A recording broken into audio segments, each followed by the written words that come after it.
আসসালামু আলাইকুম ভাই। ভাই আপনি কেমন আছেন ভাই? আপনার বাড়ির সবাই ভাই কেমন আছে? অনেকদিন ভাই আপনার সাথে দেখা সাক্ষাৎ নাই। তো ভাই আসলে একটা সমস্যা আছে। অনেকদিন ধরে আসলে আল্লাহর দরবারে দোয়া করতেছি। কিন্তু কোনো দোয়া কবুল হচ্ছে না ভাই, কোনো সুফল পাচ্ছি না। ভাই আসলে এই সম্পর্কে আপনার যদি কোনো কিছু জানা থাকে তাহলে ভাই একটু যদি বলতেন খুব উপকৃত হতাম। ওয়ালাইকুম আসসালাম ওয়া রাহমাতুল্লাহ। আলহামদুলিল্লাহ ভালো আছি। তোমাদের দোয়া ও ভালোবাসায় আমি ভালো আছি। তো অনেকদিন আসলে তোমার সাথে দেখা হয় না।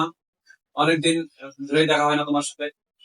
তো আর যে কথা বলছিলা আসলে তোমার দোয়া কবুল হচ্ছে না আল্লাহর দরবারে, আর তুমি অনেক দোয়া করছো আল্লাহর দরবারে, কিন্তু কোনো দোয়া কবুল হচ্ছে না।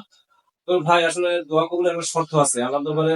দোয়া কবুলের একটা শর্ত আছে, শর্তটা হচ্ছে হালাল ইনকাম এবং হালাল রিজিক, দুইটা হালাল হইতে হবে। এবং তাহলেই আল্লাহ রাব্বুল আলামিন তোমার দোয়াকে কবুল আর মঞ্জুর করে নিবে। অবশ্যই অবশ্যই খেয়াল রাখতে হবে তোমার ইনকাম যেন হালাল হয় এবং তোমার খাবার যেন হালাল হয়। হ্যাঁ, তাহলে ইনশাল্লাহ ইনশাল্লাহ তোমার দোয়া কবুল হবে। আশা করি বুঝতে পেরেছো ভাই। আপনাকে অসংখ্য ধন্যবাদ।